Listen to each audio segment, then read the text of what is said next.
दोस्तों, आज की जो ये हमारी किस्त है इलेक्ट्रिक बाइक के हवाले से, उसमें हम आपको ये बताना चाहेंगे कि हमें ये बात सुन के बड़ी हैरानगी होती है कि पाकिस्तान में आप देखें कि पावर बैंक्स जो है लोग ख़रीदते हैं, जो कि 4.8 किलोवाट का होता है, तकरीबन 5 किलोवाट के नाम से बिकता है वो। और जिस तरह की आप तस्वीर में देख रहे हैं, और उसकी कीमत तकरीबन 5 लाख रुपए लोग पे करते हैं, और वो लोग लगाते हैं सोलर हाइब्रिड सिस्टम पर। तो ये बात जो है, अगर फ़र्ज़ करें कि वही लोग जो है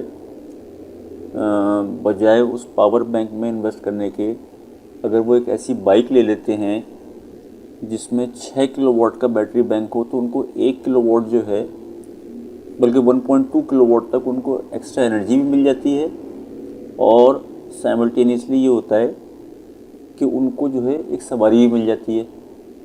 तो ये एक बात बड़ी हैरानकुन है कि लोग 5 लाख रुपए वहाँ तो खर्च करते हैं, लेकिन वो इलेक्ट्रिकल बाइक में खर्च नहीं करते कि उससे उनको एक डुअल एडवांटेज हो जाएगा। या फिर अगर फ़र्ज़ करें कुछ ऐसे लोग हैं जो कि इलेक्ट्रिकल बाइक इस्तेमाल नहीं करते, वो कार इस्तेमाल करते हैं, तो आजकल आप देख रहे हैं कारों की भी कन्वर्जन्स हो रही हैं, लोग मेहरान को कन्वर्ट कर रहे हैं या और मुख्तलिफ़ कारों को कन्वर्ट कर रहे हैं। तो मतलब अगर फ़र्ज़ करें कि आपने एनर्जी बैंक ख़रीदना ही है, तो why not to buy a mean of transport, a mean of commutation. अच्छा, दूसरी बात ये है कि पाकिस्तान में इस वक्त जो सोलर सिस्टम है, हाइब्रिड सिस्टम, उसकी कॉस्ट तकरीबन 20-22 लाख रुपए है। तो वो बात भी बड़ी हैरानकुन बात है कि उसमें 20-22 लाख रुपए के अंदर भी वो आपको देते हैं ट्यूबलर बैटरीज़। उसमें आपको जो है लिथियम आयरन फॉस्फेट बैटरीज़ नहीं मिलती। और अगर फ़र्ज़ करें कोई साहब जो लगवाने जा रहे हैं, वो उनसे ये कहते हैं कि हम मुझे जो है ट्यूबलर बैटरीज़ की जगह लिथियम आयरन फॉस्फेट बैटरीज़ लगा के दें, तो फिर उससे 4-5 लाख रुपए कॉस्ट और बढ़ जाएगी। तो समझ में ये बात नहीं आती कि लोग 20 लाख, 22 लाख, 25 लाख तक खर्च कर रहे हैं 10 किलोवाट का, 12 किलोवाट का सिस्टम लगाने के लिए। तो ये और तो वो खर्च कर रहे हैं, और जो है उससे कोई ख़ास उनको बेनिफिट भी नहीं आ रहा। जैसे कि सुनने में आता है कि जो है कुछ लोग जो है वो बैटरीज लगवाते हैं और लिथियम आयरन फॉस्फेट बैटरीज लगवाते हैं, और मालूम होता है कि 6 महीने में उनकी बैटरीज जो ख़राब हो गई।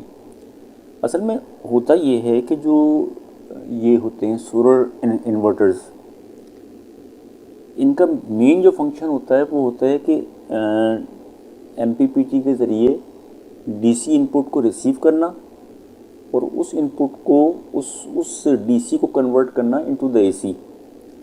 अब चूँकि जो आजकल हमारे पास मार्केट में इन्वर्टर्स आ रहे हैं, उसमें कुछ बहुत सारे और भी फीचर होते हैं। जैसे उसमें कुछ कंट्रोल्स होते हैं, कुछ उसमें कम्युनिकेशन प्रोटोकॉल्स होते हैं कि आप वाईफाई से कनेक्ट करके उसको जो है ना उसका डाटा व्यू कर सकते हैं। कुछ उसमें लॉगिंग सिस्टम होता है कि वो एनर्जी को लॉग कर लेता है कि कितनी एनर्जी जो है पीवी ने प्रोड्यूस की, कितनी एनर्जी बापडा से आई। इसके अलावा उसके अंदर फीचर ये होता है कि वो ब्लेंडिंग ऑफ द पावर्स करता है। जैसे आप लोगों ने सुना हो कि वो इस्तेमाल होता है SUB के ऊपर। S का मतलब है सोलर, U का मतलब है यूटिलिटी, और B का मतलब है बैटरी। तो वो पावर की ब्लेंडिंग भी करता है। और होता ये है कि ये ब्लेंडिंग और ये सारे कंट्रोल्स को मिला के जब उसकी कॉस्ट होती है, तो वो तकरीबन कोई 7 से 8 लाख रुपए का उनको पड़ता है इन्वर्टर। तो ये बात भी इंतहाई मेरे लिए तो कम से कम हैरानकुन है कि बजाय इसके कि इतने लंबे चौड़े चक्कर में आप पड़ें, आप सिंपली एक एमपीपीटी लें जिसकी कीमत तकरीबन 30,000 रुपये होगी। 10 किलोवाट का जो एमपीपीटी होगा वो 31,000 रुपये का होगा, 40,000 रुपये का होगा। और आप एक लें इन्वर्टर, जो कि आप जो है जो भी फिक्स आउटपुट जो जनरेट करे आपका एमपीपीटी, उसको आप दे दें उस इन्वर्टर को, तो इन्वर्टर भी 30-40 हज़ार रुपये का आ जाएगा। ये जो ब्लेंडिंग वाला चक्कर है, इससे मसला ये आता है, कुछ जगहों पर ये सुनने में आता है, कुछ यूट्यूब की वीडियोस आप लोग भी देखिएगा कि कुछ लोग बेचारे जो है ना वो सोलर सिस्टम लगाते हैं, लेकिन उनका बिजली का बिल कम नहीं हो रहा होता। मतलब कुछ सूरतों में ये होता है कि उसूलन तो ये होना चाहिए ना कि अगर फ़र्ज़ करें कि आपके सोलर की एनर्जी जो है जो प्रोडक्शन है वो अगर 1000 वाट है और आपकी कंजम्पशन अगर फर्ज करें कि 800 वाट है, तो फिर तो सारे की सारा आपका जो अप्लायंसेज हैं वो चलने चाहिए सोलर के ऊपर। लेकिन ऐसा नहीं होता, बल्कि कुछ बिजली जो है वापडा पे भी लोड आया हुआ होता है। अगर वापडा का मीटर चेक करें तो मालूम होता है उस पर भी लोड है। फिर वो बुलाते हैं इंस्टॉलर्स को, तो इंस्टॉलर्स उनसे ये कहते हैं कि आप जो है जब सोलर सिस्टम जो है आपकी पावर जनरेट कर रहा हो तो आप वापडा बंद कर दिया करें। तो मतलब वो जो फीचर, यानी कि आप लोग जो है या हम लोग जो है जो खर्च कर रहे होते हैं 7 से 8 लाख रुपए, इतनी बड़ी इन्वेस्टमेंट कर रहे होते हैं ताकि हमें एक ऑटोमेशन मिले, हमें एक ब्लेंडिंग मिले, हमें एक कम्युनिकेशन मिले, हमें कुछ प्रोटोकॉल्स मिले, हमें एक ऑल इन वन सोल्यूशन मिले, तो उसका कोई ख़ास फ़ायदा नहीं होता। इसी तरह कुछ सुनने में ये आता है कि लोग हाइब्रिड सिस्टम लगाते हैं तो उनकी बैटरीज जो है वो प्री मेच्योरली जो ख़राब हो जाती हैं। तो ये भी एक इंतहाई हैरत अंगेज़ बात है कि प्री मेच्योरली ख़राब क्यों होती हैं। लोग जो है 8-10 लाख रुपए के जो है ना बैंक लगाते हैं और मालूम होता है कि 6 महीने में उनकी बैटरीज फारिग हो गई। तो हमारा ख्याल ये है कि बजाय इसके कितना लंबा चौड़ा काम करें, जिस तरह की आप तस्वीर में देख रहे हैं, आप लोग सिंपली जो है अगर जो लोग सोलर सिस्टम लगाने के लिए जा रहे हैं वो जिस तरह की तस्वीर में दिखाया गया उस तरह का एक MPPT लें जिसमें 48, 60, 72, 84, 96 वोल्ट की आउटपुट का ऑप्शन हो, और एक आप इन्वर्टर लगाएं जिस तरह की तस्वीर में देख रहे हैं। उसकी कीमत भी तकरीबन कोई 30-40 हज़ार रुपये होती है। तो ये लगा के जो है ना आप उसको इस्तेमाल करें। अच्छा, पाकिस्तान में जो सोलर सिस्टम कामयाब है वो सिर्फ है नेट मीटरिंग वाला। नेट मीटरिंग वाले में जो है ना सिर्फ वही लोग पाकिस्तान में सक्सेसफुल हैं जो कि दिन में जो यूनिट प्रोड्यूस करते हैं उनमें से कुछ कंज्यूम कर लेते हैं और वापडा को जो है वो अपनी जो प्रोडक्शन है उसको बेच देते हैं, फिर उसके बाद वो बाय बैक करते हैं।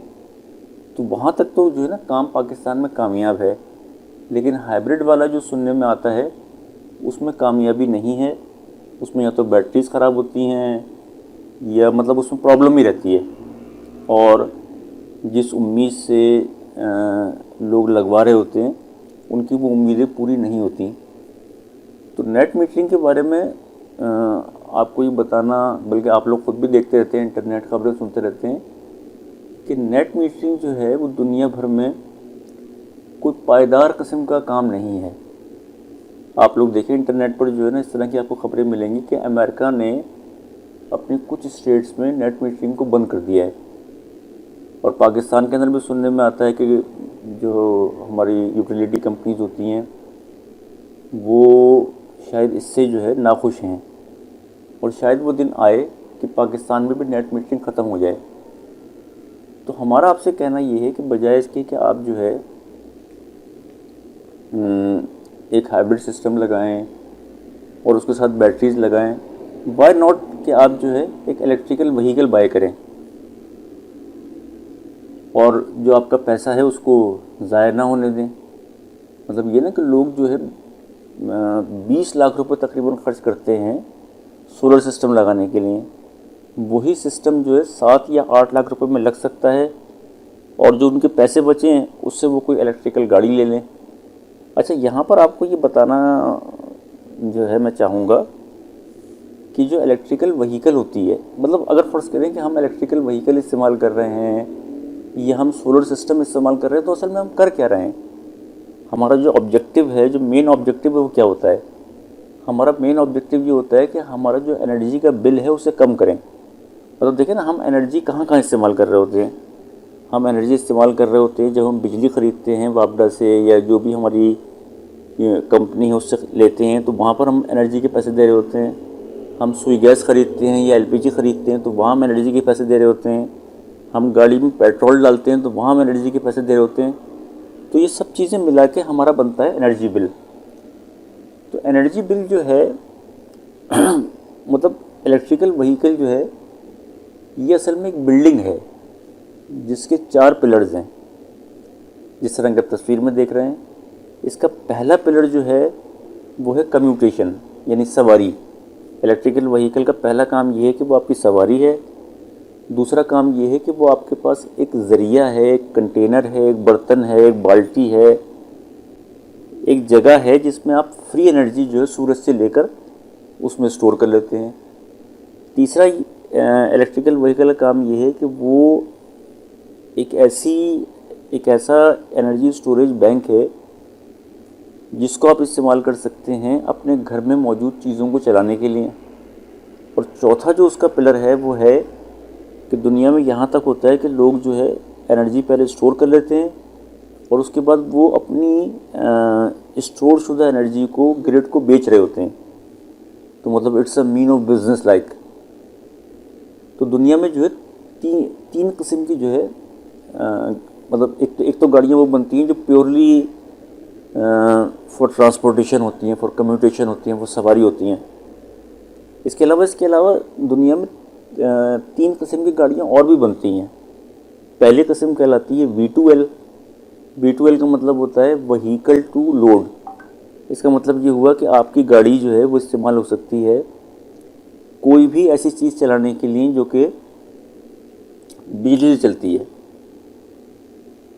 दूसरी गाड़ी जो होती है जो दुनिया में बनती है वो कहलाती है V2H। V2H ये होती है कि आपकी जो गाड़ी है वो इस्तेमाल हो सकती है घर की चीज़ें चलाने के लिए। वो कुछ भी हो सकती हैं, पंखा हो, इस्त्री हो, वॉशिंग मशीन हो, रेफ्रिजरेटर हो, AC हो। अच्छा, V2L और V2H में फ़र्क ये होता है कि जो V2L गाड़ी होती है उसका चार्जर होता है सिंगल, यानी वो वापडा से बिजली लेकर, ये जो भी कंपनी है जो ग्रिड है वहाँ से बिजली लेकर गाड़ी को चार्ज कर सकता है।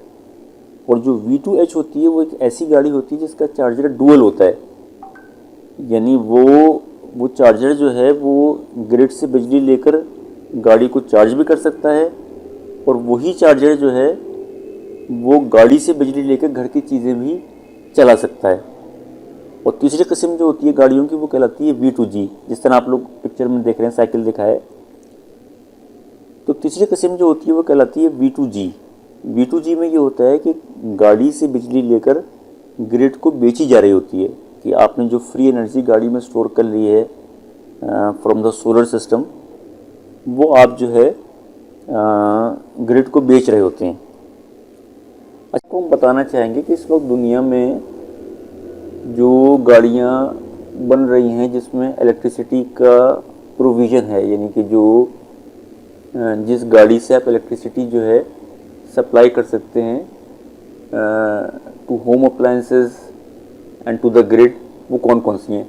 तो उसमें पहली गाड़ी जो इंटरनेट पर आप लोग भी देखिएगा उसमें निसान लीफ है, इसके अलावा मित्सुबिशी आउटलैंडर है, इसके अलावा होंडाई आयोनिक 5 है, इसके अलावा किया EV6 है, इसके अलावा जेनेसिस GV60 है, इसके अलावा BYD की 2 गाड़ियां हैं जो नज़र आती है इंटरनेट के ऊपर।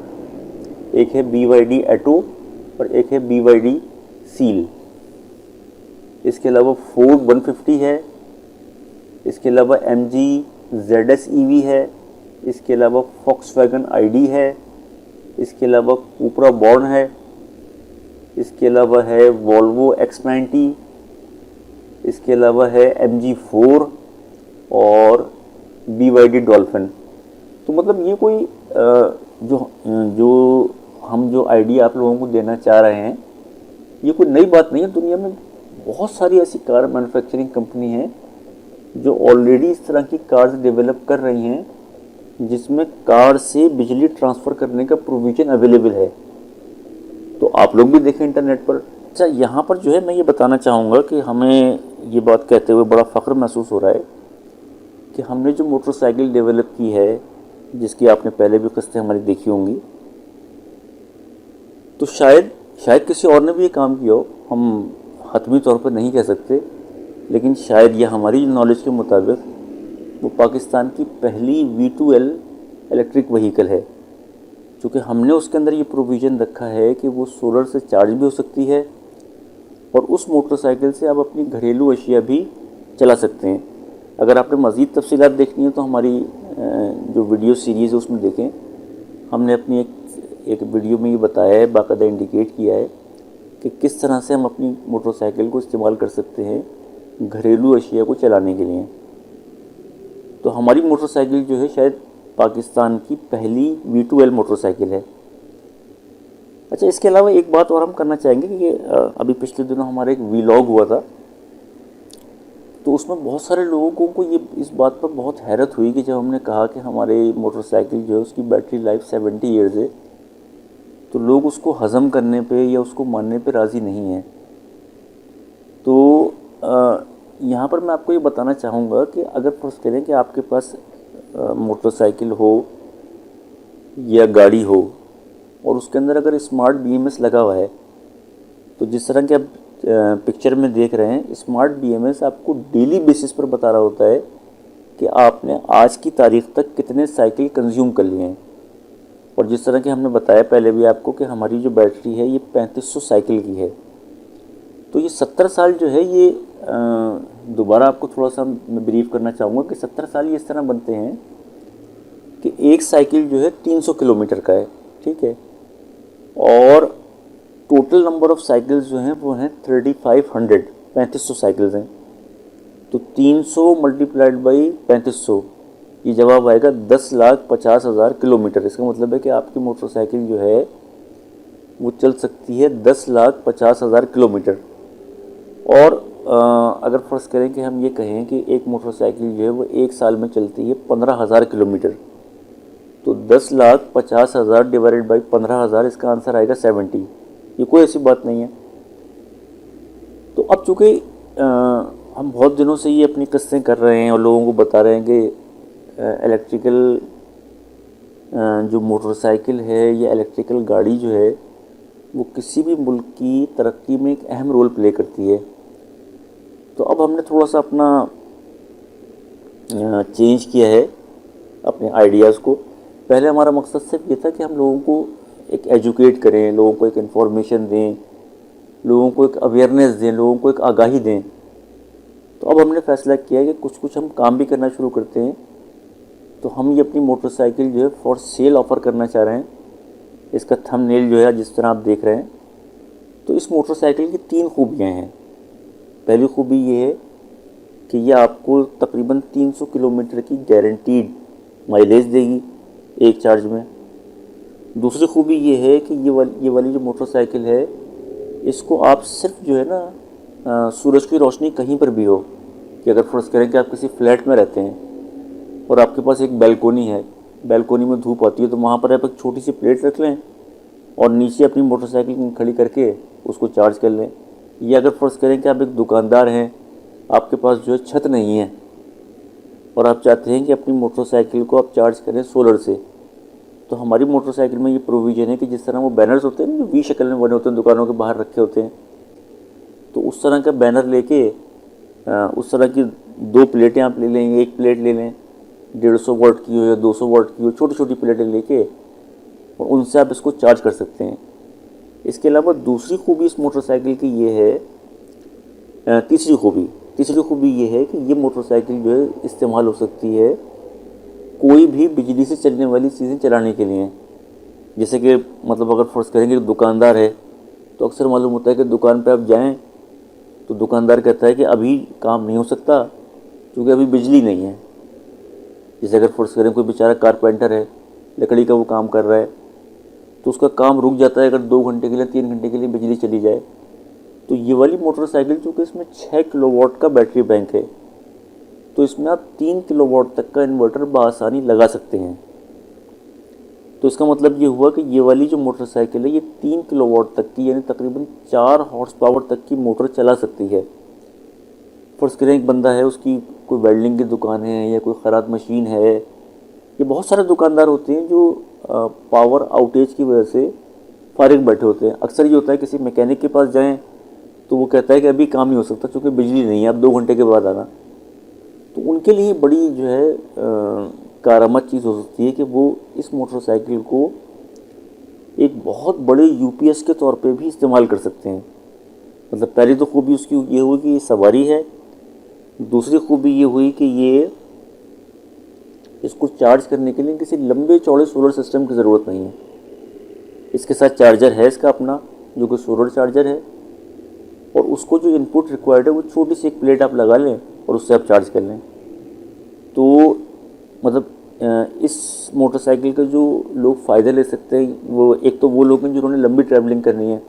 फर्ज़ करें किसी बंदे ने कोई 200 किलोमीटर का या 250 किलोमीटर का सफ़र करना है, एक उसके लिए फ़ायदा है। दूसरा है कि शॉपकीपर्स के लिए बड़ा फ़ायदा है। तीसरा ये कि उन लोगों के लिए जो किसी ऐसी जगह रहते हैं जहाँ पर उनके पास सोलर सिस्टम लगाने का ऑप्शन नहीं है, तो वो किसी न किसी हद तक सोलर एनर्जी इसमें स्टोर करके उसको यूज़ कर सकते हैं। तो अब इसके नेक्स्ट पार्ट में आपको हम ये बताएंगे कि मोटरसाइकिल जो है उसमें क्या एहतियात करनी चाहिए ब्रेक स्विच के हवाले से। तो अगर फ़र्ज़ करें किसी साहब को ये वाली मोटरसाइकिल चाहिए हो तो वो जो नंबर हमने दिया अपने थंबनेल के ऊपर उस पर हमसे रब्ता करें और हमसे ले लें। हमारा मकसद जो है इस वाली मोटरसाइकिल को बेचने का सिर्फ़ और सिर्फ ये है कि हमारा आइडिया जो है प्रोमोट हो, या फिर अगर फ़र्ज़ करें कुछ लोग ये समझते हैं कि ये मोटरसाइकिल जो है उनको इस तरह की बनानी चाहिए, तो हमारी तरफ से खुली ऑफ़र है, वो आएँ देखें कि हम क्या कर रहे हैं, किस तरह कर रहे हैं। तो हमारा मकसद जो है ना प्योरली, फिर मैं कहना चाहूँगा कि हमारा मकसद प्योरली सोशल है कि ताकि हमारा आइडिया प्रोमोट हो। अच्छा, प्राइस के हवाले से मैं कहना चाहूँगा कि अगर फ़र्ज़ करें कि आप जो है गूगल पे जाके देखें या आप OLX पे देखें या मुख्तलिफ जो इंटरनेट पे प्राइसेस मिलती हैं, तो इसमें जो सेल लगा हुआ है वो लगा हुआ है 3.2 वोल्ट और 100 एम्पेयर आवर का सेल। तो मुझे जो प्राइस नज़र आती है आज की तारीख में सेल की, वो आती है 27,000 रुपये नज़र आती है। तो इसका मतलब है कि इसमें 27,000 ज़रा 20, तो इसका मतलब है कि 5,40,000 रुपये के तो इसमें सिर्फ सेल लगे हुए हैं। इसके अलावा इसमें डेली का BMS लगा हुआ है जिसकी कीमत जो है तकरीबन कोई 25 से 30,000 रुपये होगी। देखिएगा आप लोग, इसमें जो है ना 100 एम्पेयर का 20S का डेली का स्मार्ट BMS लगा हुआ है।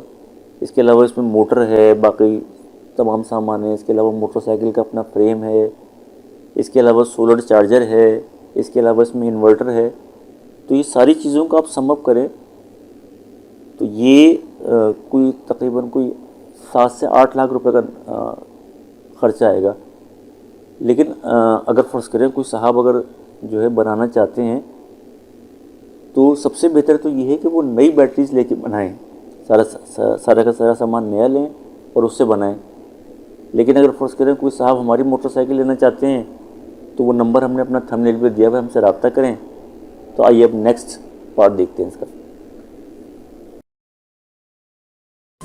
आज की वीडियो में आपको हम ये बताना चाहेंगे कि जो अक्सर लोगों को सुना है कि मोटरें ख़राब हो जाती हैं, तो मोटर ख़राब होने की जो मेन वजह होती है वो ये होती है कि ये वाला जो ब्रेक स्विच है ये ख़राब होता है। जब ये ख़राब होता है तो आप ब्रेक पैडल दबा देते हैं और मोटर जो है चलती रहती है। तो इसका जो है अगर आप चाहते हैं कि आपकी मोटर ख़राब ना हो, इसमें मेनली प्रॉब्लम आती है सेंसर्स की। इसके सेंसर जो है वो उखड़ जाते हैं और वजह ये होती है कि लोग इस ब्रेक स्विच का ख्याल नहीं करते। तो देखें अब ये अब ये देखें कि मैंने ब्रेक दबा के रखा है। अब मैं यहाँ से ये एक्सीलेटर दूँगा तो ये मोटर जो है बंद है, नहीं चलेगी। और जब मैं ये छोड़ूँगा, ये यहाँ पर ये मोटर चला, इसका जो है ख्याल करना चाहिए ताकि आपकी मोटर जो है ख़राब ना हो। और दूसरी बात ये, जिस तरह हम पहले अपनी वीडियो में बताते रहते हैं कि इलेक्ट्रिक मोटरसाइकिल में कोशिश करें कि कहीं पर भी आपको टेप ना लगानी पड़े। तो देखिए ये हमने जो इस तार का जोड़ लगाया है, तो उसको जोड़ लगाने के बाद पहले हमने सोल्डरिंग की है और सोल्डरिंग करने के बाद ये हमने इस पर स्लीव लगाई है।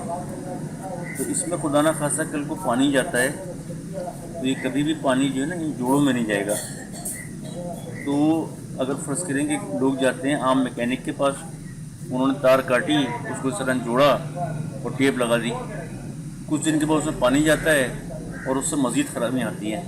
अब देखिए हमारी मोटरसाइकिल जो है आज की तारीख में, ये देखें ये इस वक्त हमारी जो रीडिंग है ये 29,589 है, यानी तकरीबन 30,000 किलोमीटर चल चुकी है और आज तक इसमें कोई ख़राबी नहीं आई। और उसकी वजह यही है कि हम इसकी एहतियात करते हैं। तो इसमें जो है इस बात को आपने ख्याल करना होता है कि आप जो है इसमें टेपों वाले जोड़ ना लगाएं। जब भी जोड़ लगाएं, और ये स्लीव जो है तकरीबन 20 फुट आती है, उसकी तकरीबन कॉस्ट जो है ना होने के बराबर है। तो अगर मैकेनिक के पास लेके जाते हैं तो उससे आप ये कहें कि टेपें इसमें ना लगाएं।